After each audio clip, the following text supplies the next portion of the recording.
Dans le palais apostolique du Vatican, cette nuit du 30 octobre 1501, il se produisit quelque chose qui allait ébranler à jamais le monde chrétien. 50 courtisanes nues rampèrent sur le sol de marbre sacré, tandis que des cardinaux et des évêques regardaient. Le pape lui-même, Alexandre VI, trônait au-dessus de ce spectacle honteux et riait. Mais ce n'était que le début.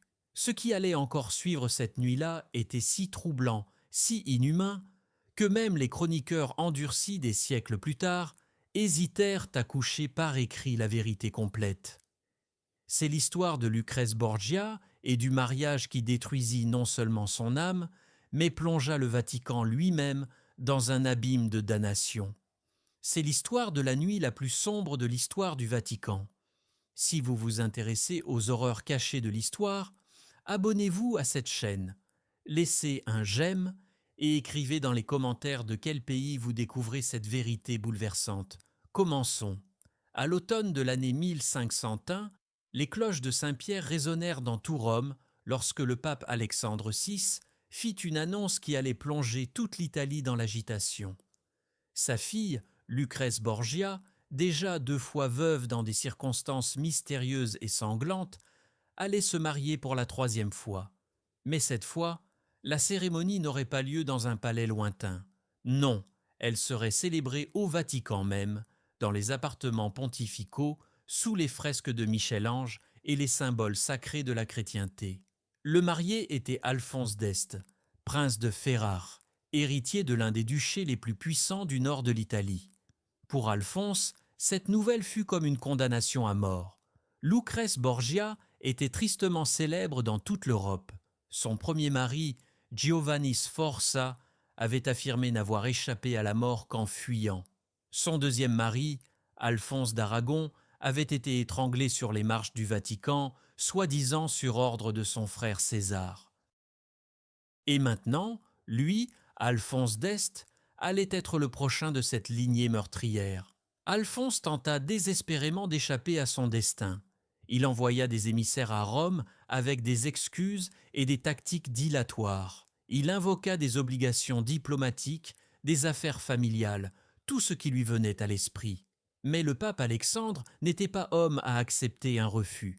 Dans les salles somptueuses du Vatican, entouré de cardinaux vêtus de rouge écarlate, le pape dicta sa volonté. Des messagers chevauchèrent jour et nuit vers Ferrare. Les messages étaient sans équivoque. Soit la famille d'Este acceptait l'alliance, soit les armées papales, commandées par le redoutable César Borgia, réduiraient Ferrare en cendres. Alexandre offrit des territoires, promit une protection politique, menaça d'excommunication et de destruction militaire. La famille Borgia était au sommet de son pouvoir et personne en Italie n'osait s'opposer à sa volonté. Le duc Hercule d'Este, père d'Alphonse, comprit l'impasse de leur situation. Le cœur lourd, il ordonna à son fils de se rendre à Rome et d'accepter l'alliance empoisonnée. Tandis qu'à Ferrare on préparait le départ, Lucrèce Borgia était assise dans ses appartements du Vatican, fixant par la fenêtre la ville éternelle. Elle avait 21 ans, mais ses yeux portaient le poids d'une vie bien plus longue. Lucrèce n'était pas l'intrigante séductrice que l'on dépeignait dans toute l'Europe. Elle était un outil, un pion dans le jeu sans scrupule de son père et de son frère. Son premier mari lui avait été arraché lorsque l'alliance politique n'était plus utile. Son deuxième mari, qu'elle avait réellement aimé, avait été assassiné et elle avait dû assister impuissante à la scène. Ses dames de compagnie rapportaient qu'elle se réveillait souvent en pleurs la nuit, tourmentée par des cauchemars. Elle savait que ce troisième mari n'était rien d'autre qu'une nouvelle transaction politique. Mais même dans ses pires cauchemars, Lucrèce ne pouvait imaginer ce que son père et son frère avaient planifié pour sa nuit de noces. Les préparatifs au Vatican battaient déjà leur plein, mais il ne s'agissait pas des préparatifs d'un mariage papal ordinaire. Dans les couloirs du palais apostolique, les serviteurs et les cardinaux chuchotaient nerveusement. Des rumeurs circulaient. On parlait d'instructions étranges, d'invités inhabituels amenés par les portes dérobées pendant la nuit. Le maître des cérémonies pontificales, Johann Burchard, un clerc allemand qui documentait depuis des années les célébrations papales, fut saisi d'un sentiment croissant de malaise. Il avait déjà vu beaucoup de choses scandaleuses durant son service, car Alexandre VI n'était pas un pape ordinaire. Rodrigue Borgia avait obtenu la papauté par la corruption et les intrigues. Sa maîtresse, Vannozza dei Catanei, lui avait donné 4 enfants, dont César et Lucrèce, et il ne faisait rien pour cacher ce fait. Il organisait des banquets débridés, tandis que le peuple de Rome souffrait de la faim. Il vendait les charges ecclésiastiques aux plus offrants. Mais ce que Burchard allait documenter dans les jours à venir, et surtout cette nuit fatidique, allait éclipser tout ce qui s'était passé auparavant. Le piège doré était tendu, et à la fois Alphonse et Lucrèce avançaient inexorablement vers le chapitre le plus sombre de leur vie. En décembre de cette année-là, Alphonse d'Este franchit les portes de Rome, accompagné d'une petite escorte de chevaliers Ferrare.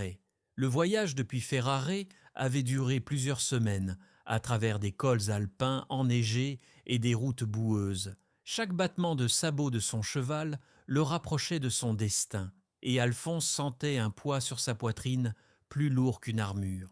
Lorsqu'il aperçut le Vatican, cette forteresse monumentale de la chrétienté avec sa basilique inachevée, il sut qu'il allait conclure un pacte avec le diable en personne. La cérémonie de réception fut d'une splendeur accablante. Le pape Alexandre VI était assis sur le trône papal, vêtu d'habits blancs et dorés qui scintillaient à la lueur des bougies. À sa droite se tenait César Borgia, le célèbre cardinal et condottier, dont les yeux étaient froids comme l'acier. César n'avait que 26 ans, mais il était déjà craint pour sa brutalité. Il avait conquis des villes, assassiné des rivaux et anéanti des familles entières. Son regard sur Alphonse était à la fois amusé et menaçant, comme un prédateur jouant avec sa proie. Dans les semaines qui suivirent, Alphonse fut soumis à une série d'humiliations déguisées en festivités. Il y eut des banquets où il était placé à côté de paysans, tandis que les cardinaux regardaient avec malice. Il y eut des parties de chasse où César démontra sa supériorité militaire.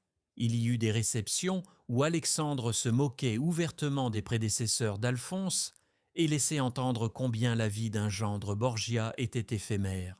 Alphonse essaya de préserver sa dignité, mais il était prisonnier à tout point de vue, sauf de nom. Ses chevaliers Ferrare furent tenus à l'écart du Vatican sous divers prétextes. Ils dormaient dans des appartements gardés par des soldats pontificaux. Chaque jour, il comprenait plus clairement qu'il était tombé dans un piège dont il n'y avait pas d'échappatoire. Le mariage politique n'était qu'un prétexte. Les Borgia voulaient humilier la famille d'Este, démontrer leur pouvoir et montrer à toutes les familles nobles italiennes que personne ne pouvait se soustraire à leur volonté.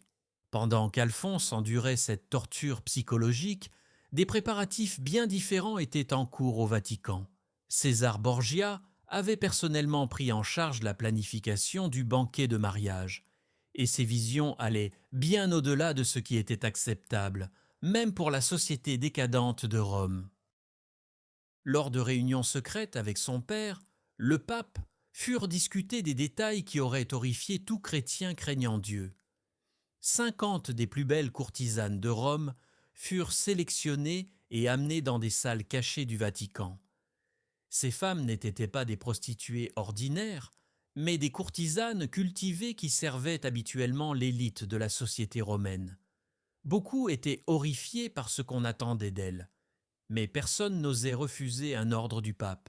On leur ordonna de revêtir de somptueuses robes qu'elles devraient retirer plus tard. On les introduisit dans les passages secrets du Vatican pour qu'elles puissent être amenées à l'insu de tous dans les appartements pontificaux le jour du mariage. Les servantes qui assistaient à ces préparatifs se signaient et murmuraient des prières, car elles savaient que quelque chose d'impie se préparait. Lucrèce elle-même était largement tenue à l'écart de ces préparatifs, mais elle sentait l'énergie sombre qui s'accumulait au Vatican. Ces dames de compagnie rapportaient des instructions étranges, des courtisanes dans les couloirs, de son frère César, parcourant les corridors avec un sourire inquiétant. La veille du mariage, alors que les derniers préparatifs étaient en cours, Lucrèce s'enfuit dans la chapelle Sixtine. Elle s'agenouilla sous les fresques du plafond de Michel-Ange, sous la main créatrice de Dieu et le jugement dernier, et pria avec un désespoir venant des profondeurs de son âme. Elle pria pour le salut, pour la protection, pour une forme d'intervention divine. Mais cette nuit-là, Dieu semblait très loin. Les bougies vacillaient dans le vent froid de janvier qui sifflait à travers les fissures de l'antique chapelle.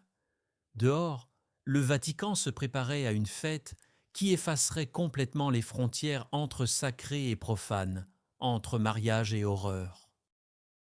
Johann Burchard, le maître des cérémonies, était assis dans son bureau, fixant le protocole qu'il avait préparé pour la nuit à venir. Sa main tremblait alors qu'il trempait sa plume. Il savait que ce qu'il allait documenter resterait à jamais caché dans les archives ou deviendrait la preuve de la corruption la plus incroyable de l'histoire de l'Église. La nuit du 30 octobre, 1501 approchait, et avec elle un événement qui ferait honte même à l'enfer. Le 30 octobre 1500, commença avec tous les signes d'un somptueux mariage papal. Les cloches de Saint-Pierre sonnèrent à l'aube. Leur écho résonna sur les 7 collines de Rome. Les rues autour du Vatican se remplirent de badauds, espérant apercevoir la tristement célèbre mariée.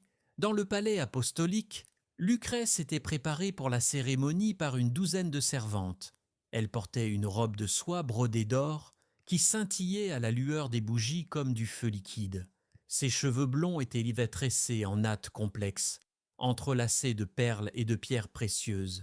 Son visage était pâle comme du marbre, soigneusement maquillé pour cacher les cernes sombres sous ses yeux. Lorsqu'elle se regarda dans le miroir, elle ne vit pas une épouse radieuse, mais une offrande, parée pour un autel païen. La cérémonie elle-même eut lieu dans la chapelle pontificale, une salle magnifique aux murs dorés et aux peintures religieuses. Le pape Alexandre VI célébra personnellement le mariage. Sa voix retentit dans la pièce tandis qu'il prononçait les paroles sacrées qui devaient lier à jamais Alphonse et Lucrèce. Des rangées de cardinaux en habits écarlates bordaient la chapelle, leurs visages des masques de dévotion pieuse, mais leurs yeux trahissaient un malaise. Ils connaissaient tous la réputation des Borgia. Ils savèrent tous que cette cérémonie n'était que le début de quelque chose qui allait profaner les salles sacrées du Vatican. Après la cérémonie, les invités furent conduits dans les appartements Borgia, une série de pièces somptueuses que le pape Alexandre avait fait aménager pour sa famille. Les murs étaient décorés de fresques de Panturicchio, représentant des scènes religieuses et des histoires mythologiques. De massives tables ployaient sous le poids des mets, sangliers rôtis, faisant dans leurs plumes, montagnes de fruits exotiques, vins des meilleures caves d'Italie. Les invités, un mélange de cardinaux, de nobles romains, d'émissaires ferrarais et de courtisans soigneusement sélectionnés, prirent place. Alphonse s'assit à côté de Lucrèce à la table d'honneur, tous deux piégés dans une scène surréaliste de solennité conjugale. Le banquet commença comme toute autre fête de mariage aristocratique. Il y avait de la musique jouée par un ensemble de luths et de viols, il y eut des toasts portés aux mariés, il y eut des conversations policées et des échanges diplomatiques. Mais à mesure que les heures passaient et que la nuit tombait, l'atmosphère commença à changer. Le pape, ayant déjà bu des quantités considérables de vin, devint plus bruyant et exubérant. César Borgia, qui était resté silencieux à table jusqu'alors, se leva et donna un ordre discret. Les lourdes portes des appartements Borgia furent verrouillées. Des gardes se postèrent devant. Personne ne pourrait plus partir avant la fin de la nuit. Ce qui se passa ensuite dépassa les limites de ce qui était acceptable, même dans l'atmosphère décadente de la Renaissance. Sur un signe de César, les portes latérales s'ouvrirent et 50 courtisanes entrèrent dans la pièce. Elles étaient magnifiquement vêtues de velours et de soie, parées de bijoux, mais leurs yeux trahissaient la peur et la honte. Les invités se turent, confus et inquiets de ce développement inattendu. Le pape Alexandre se leva de son trône, un large sourire aux lèvres, et annonça que le véritable divertissement allait maintenant commencer. Sur son ordre, Les courtisanes commencèrent à se dévêtir. L'une après l'autre, elles laissèrent tomber leurs somptueux atours, jusqu'à ce qu'elles soient de complètement nues devant l'assemblée. Des cardinaux détournèrent leur regard, se signèrent, murmurèrent des prières. Certains tentèrent de se lever pour partir, mais les gardes aux portes firent clairement comprendre que personne ne quitterait la pièce. Alphonse regarda incrédule le spectacle, son visage un masque d'horreur et d'incrédulité. Lucrèce resta assise, pétrifiée. Des larmes coulaient silencieusement sur ses joues, ses mains crispées sur ses genoux. Les femmes nues reçurent alors l'ordre de danser entre les longues tables. Des serviteurs placèrent de grands candélabres avec des bougies allumées et les courtisanes se déplacèrent entre ces lumières. Leurs ombres dansaient de manière spectrale sur les murs décorés de fresques. C'était une vision surréaliste, cauchemardesque. De l'art religieux sacré sur les murs, des cardinaux dans leurs habits ecclésiastiques et des femmes nues dansant entre eux comme des figures d'un rituel païen. Mais le pape n'en avait pas fini. Dans un acte d'humiliation calculé, il fit apporter plusieurs paniers de châtaignes dans la pièce. Ces châtaignes furent répandues sur le sol de marbre, roulant entre les pieds des invités horrifiés. Puis Alexandre VI annonça à voix haute la phase suivante de son divertissement pervers. Les courtisanes devraient ramper à quatre pattes entre les jambes des cardinaux et des nobles pour ramasser les châtaignes. Celles qui en ramasseraient le plus recevraient des prix, des manteaux de soie, des colliers d'or, des pierres précieuses du trésor papal. Ce qui suivit fut une scène d'une humiliation si grotesque que Johann Burchard, le maître des cérémonies, écrirait plus tard dans son journal qu'il avait eu du mal à trouver les mots justes. 50 femmes nues rampèrent sur le sol sacré du Vatican, entre les jambes des princes de l'Église, ramassant des châtaignes comme des animaux. Pendant ce temps, le pape et son fils César, depuis leur place surélevée, regardaient et pariaient sur celle qui serait la plus performante. Certains des cardinaux plus jeunes, grisés par le vin et l'atmosphère surréaliste, commencèrent à rire et à encourager les femmes. D'autres restaient assis, tête baissée, incapables de regarder le spectacle, tiraillés entre leur foi et leur peur du pape. Alphonse d'Este était assis dans un silence hébété, son esprit incapable de comprendre que c'était sa fête de mariage, que cela se passait au Vatican même, sous les yeux du vicaire du Christ sur terre.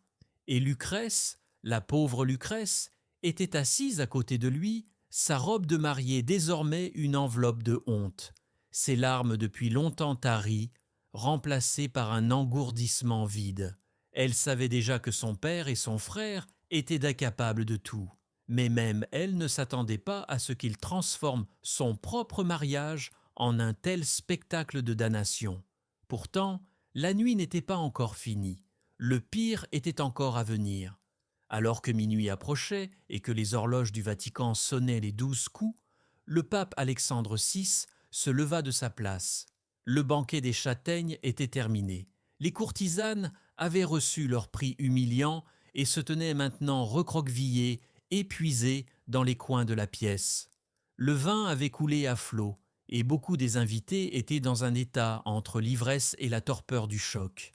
Mais Alexandre avait l'esprit clair et un objectif précis. D'un geste qui affichait à la fois l'autorité pontificale et la possessivité paternelle, il annonça à l'Assemblée que le devoir sacré du mariage devait maintenant être accompli. Mais ce qu'il ordonna ensuite franchit toutes les limites de la bienséance, de la moralité et de la dignité humaine. Il ordonna à Alphonse d'Este de consommer le mariage avec sa fille Lucrèce 3 fois cette nuit-là, et cela ne devait pas se faire en privé. Tous les présents devaient servir de témoins pour s'assurer que le mariage était légalement et indissolublement consommé. La pièce tomba dans un silence d'incrédulité horrifiée. Même César Borgia, déjà tristement célèbre pour sa cruauté, montra un instant de surprise devant l'audace de son père. Alphonse d'Este se leva, son visage pâle comme la mort. Il était un prince de Ferrare, un homme d'honneur et de fierté, mais il se trouvait dans une situation impossible. Autour de la pièce se tenaient les hommes armés de César. Leurs mains reposaient sur la poignée de leurs épées. Ce n'était pas une demande, c'était un ordre, et résister signifiait la mort certaine. Alphonse regarda Lucrèce, assise à côté de lui, tête baissée, tremblant comme un oiseau captif. Ses yeux étaient vides, son âme déjà brisée par les événements de cette nuit. Il essaya de parler, ses lèvres bougèrent, mais aucun mot ne sortit. Que pouvait-on dire en un tel moment? Quel mot de réconfort ou d'excuse aurait-il pu rendre cette situation grotesque plus supportable? Sous le regard vigilant des gardes de César et le regard impatient du pape, Alphonse n'avait pas le choix. Il conduisit Lucrèce dans une pièce adjacente qui servait normalement de salle de réception, mais avait été équipée pour cette nuit d'un lit somptueux. Les portes restèrent ouvertes. Les invités qui n'avaient pas fui furent forcés de rester, positionnés dans la pièce extérieure, mais avec une vue directe sur ce qui allait se passer. Ce qui se produisit dans les heures suivantes fut un viol de la dignité humaine au sens le plus littéral du terme. Alphonse, psychologiquement brisé et entouré d'hommes armés, consomma le mariage sous les yeux de dizaines de spectateurs. Lucrèce gisait immobile, les yeux fixés au plafond. Des larmes coulaient silencieusement sur son visage. Elle avait déjà survécu à 2 maris. Tous 2 avaient été arrachés violemment à sa vie. Mais c'était une nouvelle forme de tourment. Elle n'était pas torturée physiquement, mais son âme était systématiquement détruite. Après la première fois, César Borgia entra personnellement dans la pièce. Avec une froideur clinique, il inspecta le lit, hocha la tête avec satisfaction et annonça assez fort pour que tous l'entendent que la première consommation avait eu lieu. Puis il ordonna à Alphonse d'attendre et de répéter l'acte dans 1 heure. Les invités restaient assis, médusés. Des cardinaux murmuraient des prières, des nobles romains fixaient leur coupe de vin, incapables de traiter ce qui se passait. Certaines des courtisanes, victimes sacrificielles de cette nuit, pleuraient doucement de compassion pour Lucrèce. La seconde consommation eut lieu vers 2 heures du matin, cette fois dans un état d'épuisement et de désespoir total. Alphonse bougeait comme un homme dans un cauchemar, mécaniquement, inconscient. Lucrèce était depuis longtemps tombée dans un état de dissociation. Son esprit s'était détaché de son corps pour survivre à l'horreur. Et puis, alors que la première lueur de l'aube éclairait les fenêtres des appartements Borgia, le pape ordonna la 3e et dernière consommation. César supervisa cela aussi personnellement. Et lorsqu'elle fut accomplie, il annonça triomphalement que le mariage était maintenant scellé 3 fois et qu'il était absolument indissoluble selon les lois de l'Église et de l'État. Le pape Alexandre rit, satisfait, et leva sa coupe de vin pour un dernier toast. Les invités qui avaient survécu à cette nuit sans fin étaient des êtres brisés, des cardinaux qui étaient entrés au Vatican ce soir-là comme serviteurs de Dieu, en sortirent complices d'un crime contre l'humanité. Lorsque le soleil se leva sur Rome, il éclaira une scène de dévastation. Dans l'appartement Borgia, des bouteilles de vin vides, des châtaignes éparpillées et des courtisanes épuisées gisaient sur le sol. Lucrèce gisait immobile dans le lit, les yeux fixes, son esprit quelque part très loin de ce lieu d'horreur. Alphonse était assis au bord du lit, la tête dans les mains, tout son corps tremblant. Il avait été humilié d'une manière qu'aucune vengeance ne pourrait jamais compenser. En quelques jours, il quitta Rome, traumatisé et brisé, et retourna à Ferrare. Il ne parlerait plus jamais de cette nuit. Les nouvelles du banquet se répandirent comme une traînée de poudre à travers Rome, puis dans toute l'Europe. Des émissaires envoyèrent des dépêches codées à leurs souverains. À Venise, Florence, Milan, Paris et Londres, les rapports furent lus avec une incrédulité horrifiée. L'ambassadeur de Venise écrivit « Ce qui s'est passé au Vatican dépasse tout ce qui a pu se produire aux jours les plus sombres de l'Empire romain. Le pape a non seulement souillé sa fille, mais l'Église sainte elle-même. Dans les rues de Rome, les gens chuchotaient sur les Borgia. La famille avait été déjà haïe, mais maintenant on la considérait comme l'incarnation du mal lui-même. Des prédicateurs dans d'autres parties de l'Europe utilisèrent l'histoire comme preuve de la corruption de Rome et comme justification pour la réforme à venir. Martin Luther, qui des années plus tard clouerait ses thèses sur la porte de l'Église, mentionna le banquet des Borgia comme l'un des pires exemples de la corruption papale. Johann Burchard, le fidèle maître des cérémonies, écrivit tout dans son journal. Ses mains tremblaient tandis qu'il couchait les mots sur le papier. Il savait que ce document resterait à jamais caché ou servirait de témoignage le plus choquant de l'histoire de l'Église.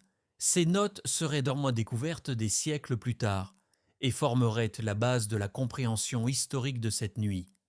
Lucrèce Borgia ne se remettrait jamais complètement de cette nuit. Elle resta mariée à Alphonse d'Este, partit pour Ferrare et tenta désespérément de mener une vie normale en tant que duchesse. Elle se dévoua à des œuvres caritatives, soutint les arts et la littérature et tenta d'échapper à l'ombre sombre de son nom. Des récits contemporains de Ferrari la décrivent comme pieuse, mélancolique et empreinte d'une profonde tristesse. Elle eut plusieurs enfants avec Alphonse, mais leur mariage ne fut jamais marqué par l'amour. Comment aurait-il pu l'être après ce qui s'était passé cette nuit-là? Alphonse l'évitait autant que possible. Le traumatisme de la nuit de noces avait érigé un mur infranchissable entre eux. Lucrèce mourut en 1519, en donnant naissance à son 8e enfant. Elle n'avait que 39 ans. Sur son lit de mort, elle demanda un prêtre et passa ses dernières heures en prière. Ses derniers mots auraient été « Je suis prête, enfin libre ».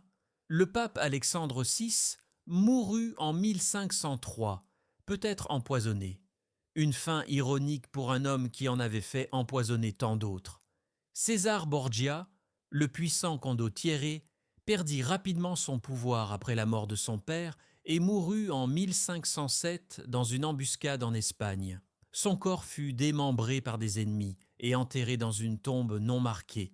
La nuit du 30 octobre 1500 reste l'une des heures les plus sombres de l'histoire du Vatican.